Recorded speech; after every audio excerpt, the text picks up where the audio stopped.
Taleb's Dog Walk, from the Cyberpunk Islam edition of This Little Zine. The sempiternal neon suns were dimming, and Taleb was far from the Ummah.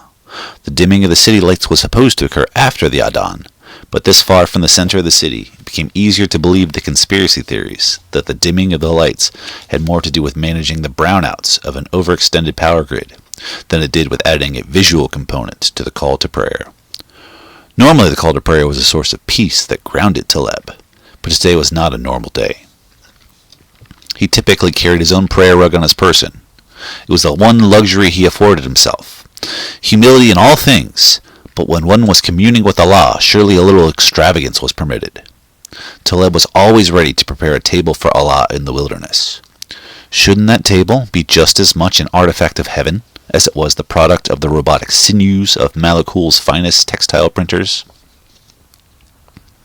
His uncle had taken an immediate interest in Taleb's new Sahada. He was already schmoozing before Taleb even had a chance to secure the deadbolt on the door to the workshop. And in his roundabout way, he made it socially impossible for Taleb to politely refuse to let him borrow it. "It was such a beautiful piece." "Thank you, Uncle." "My knees are so old." "I'm sorry to hear that, Uncle." "It's such an unnecessary burden for you to carry on this errand for me." "About that, what sort of mysterious errand am I running for you anyway, Uncle?" At this he shushed me. "All in good time." He redirected me towards the percolating teapot. Now that I was seeking information from him, he relished the attention and the suspense. "A most auspicious business opportunity has come my way, Taleb, and I need you to go to Al-Damiri's menagerie and pick it up for me. Now that you're a man, you are responsible enough to be entrusted with weightier tasks, manly responsibilities that also promise manly rewards." "What responsibility, Uncle?" He clapped his hands, and immediately the kettle started whistling. Smiling through the cloud of neon-inflected steam, he said, "I have acquired a jinn." Digitized consciousness had long been a dream for the wealthiest members of the Ummah. Having spent all of their life acquiring influence and power, they weren't about to let a little thing like their own mortality stand in their way. These men were adamant that the world simply could not go on without a version of them exercising influence on the Ummah. But when technology refused to keep pace with their desire, they recklessly resorted to scanning their brains with whatever they had at their disposal. What they did not anticipate is that the parts of their brain that were most legible to brain scans were the oldest, least subtle aspects of their personality. When it was discovered that these digitized consciousnesses were all elephant and no rider, the name was quickly re-territorialized in the vernacular to jinnatized consciousnesses.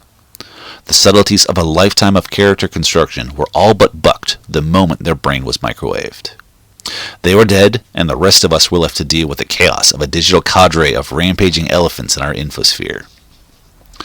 The imams quickly decreed that such things were too dangerous to be let loose on the open net, and thus should be confined to disconnected hard drives.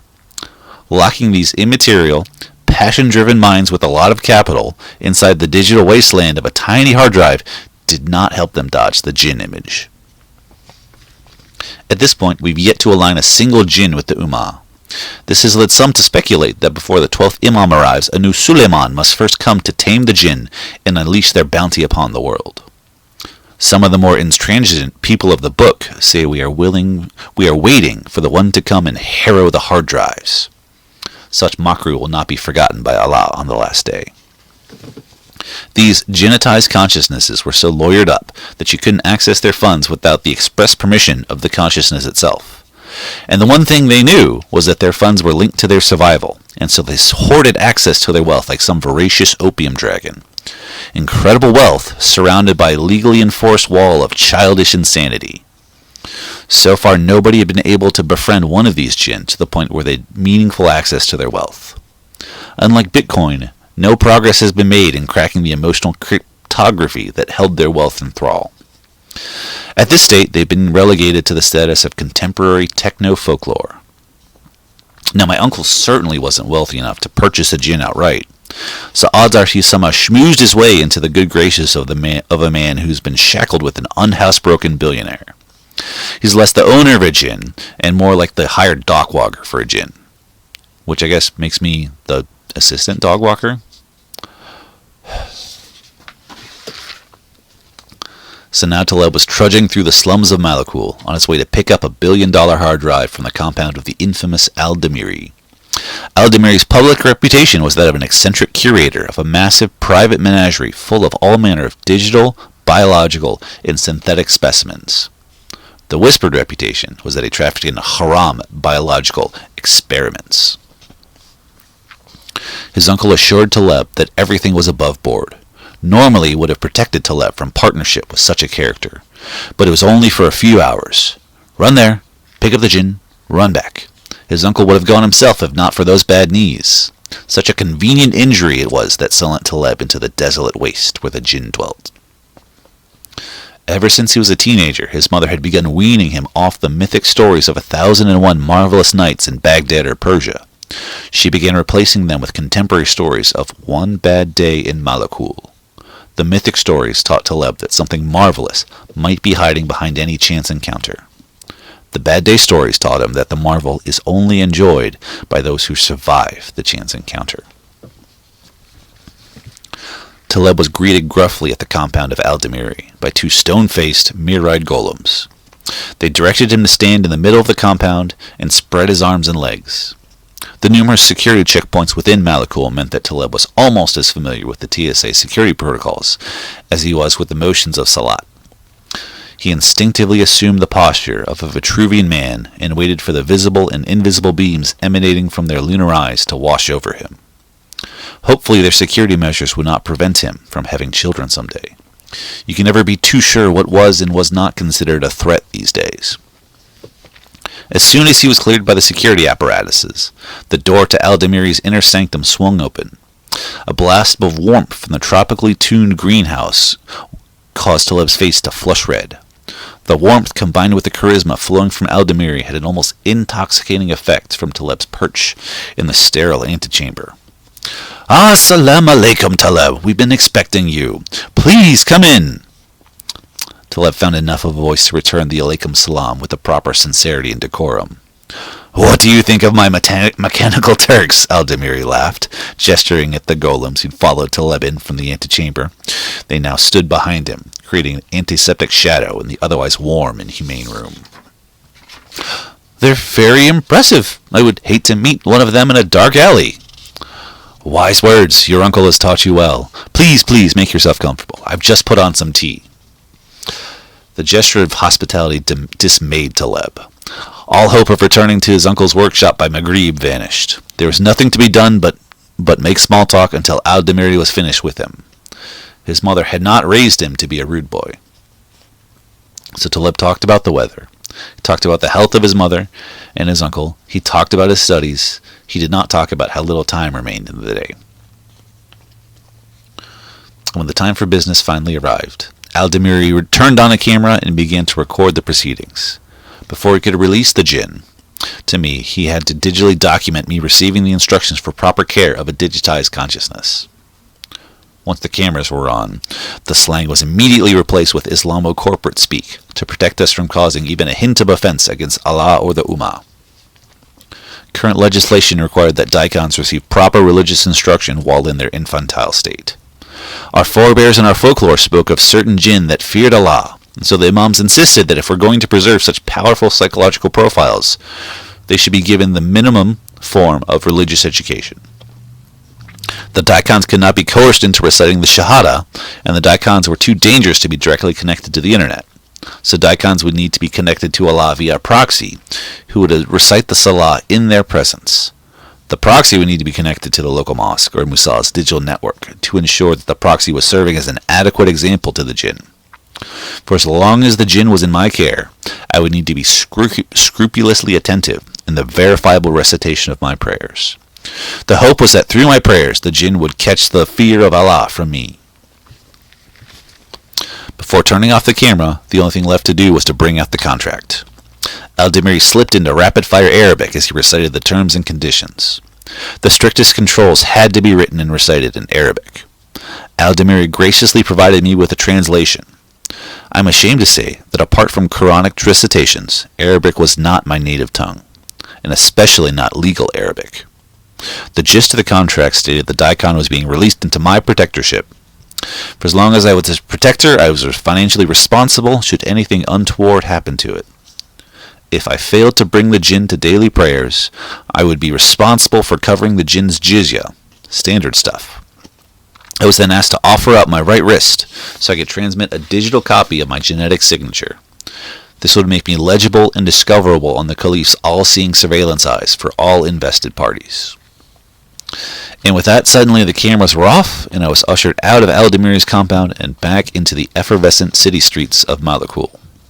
10 minutes later, the Adhan made clear what I already knew. I would not be back at my uncle's shop by Maghrib. Allah protect me. I need to find a refuge in this den of thieves. The nearest musalla was too far. He'd never make it there with enough time to also perform his ablutions. So as he was running, Talab began reaching around on his belt for the disinfecting crystals. The Prophet permitted ablutions to be performed with sand if water was unavailable. Johnson & Johnson synthesized this with UV-emitting particulate crystals to ensure actual cleanliness when you were in a bind. Now, of course, the crystals can only recharge within the ostentatiously branded Johnson & Johnson bag. But at least the J&J logo lended itself well to an Arabic script update. One of the first true Islamo-corporate mergers, blending conspicuous piety with proprietary consumer technology. And now Taleb was rolling the Jinn hard drive into the UV ablution bag. The hard drive itself was encased in a shell that was specifically designed to prevent corruption from UV rays. But we were still in new technological and religious territory in discovering how to best incorporate daikons into the Ummah. When you live on the techno-religious frontier, you need to become used to contradiction and incoherence. As he rounded the corner of the alley, Taleb was met with a dazzling burst of light from the neighborhood musalla.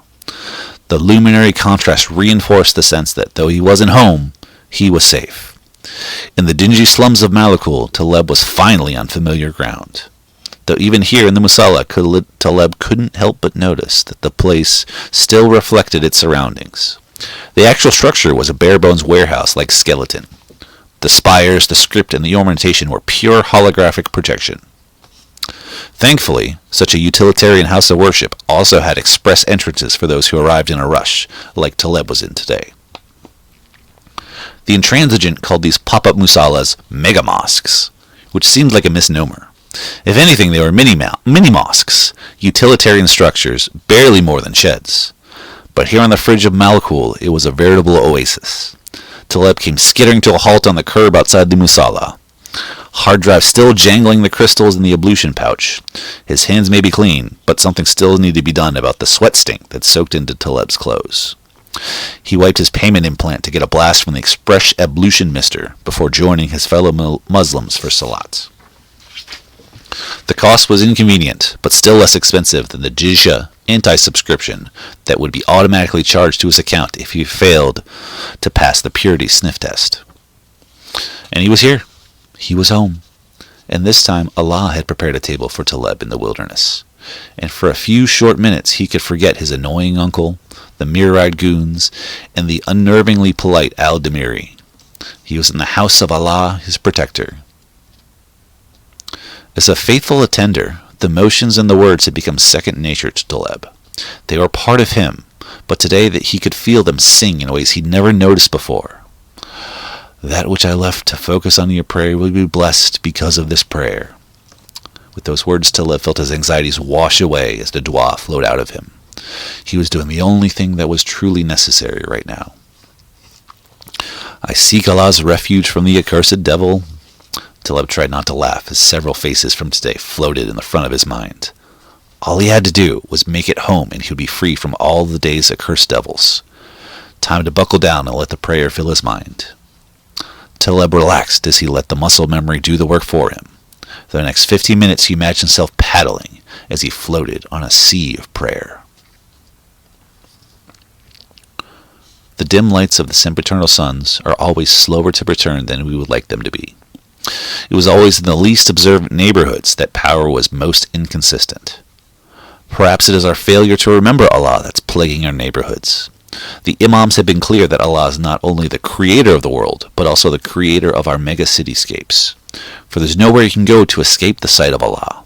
And it makes sense that the very cityscape would display the glories of Allah. If only my neighbors could see this. Submit to Allah, and He will be merciful to you. Turning from the illuminated neon masala to the darkened city streets left Taleb disoriented. Too disoriented to notice the shimmer of neon script coming from the alleyway. He was about to return to.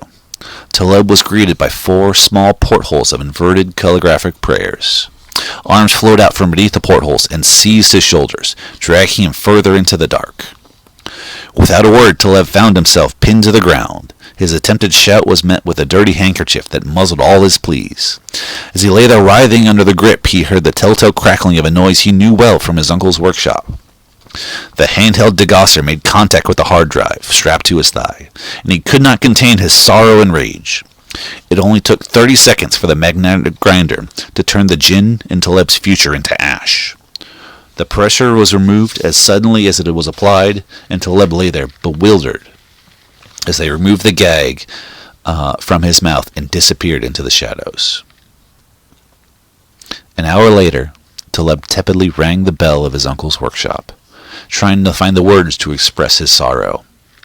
His uncle opened the door and seemed grieved but completely unsurprised by Taleb's disheveled state. He told him everything: the walk, the jinn, the musalla, the assault in the alley.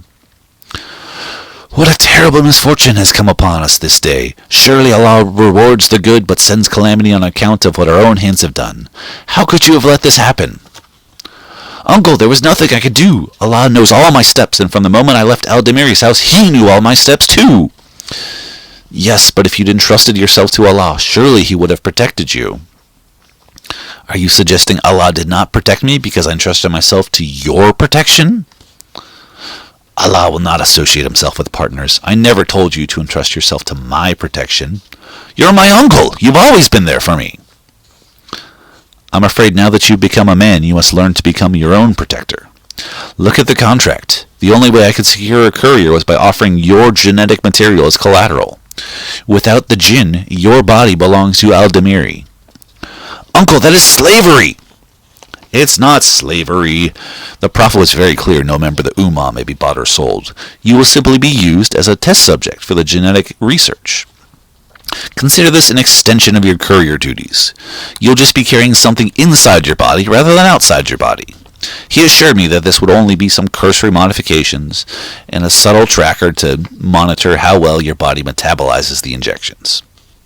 "Uncle, this is a farce. You know I'll be forever scarred by his research." "Taleb, there's no escape. Your genetic data is already held by Al-Damiri. The further you travel into the city, the more easily he will be able to find you. What's more, if he does not get his research from you, he will tear it from me instead. Then I will run away from the city. I'll make a home for myself in the desolate wastes where the idolaters dwell. Even there I will not escape the gaze of Allah, who judges justly. You show me today that He truly is the only one that I should trust as a protector. I'm afraid I cannot let you run, my dear nephew." And with that, an arc of blue light jumped from his cane to my wrist and immobilized me. As I lie there writhing on the ground once more, darkness closed around my eyes, and the lights of the sempiternal suns of the city again grew dim. I knew that once Al-Damiri is done with my hide, I'll never be closer to the Ummah than I am today. May Allah be merciful.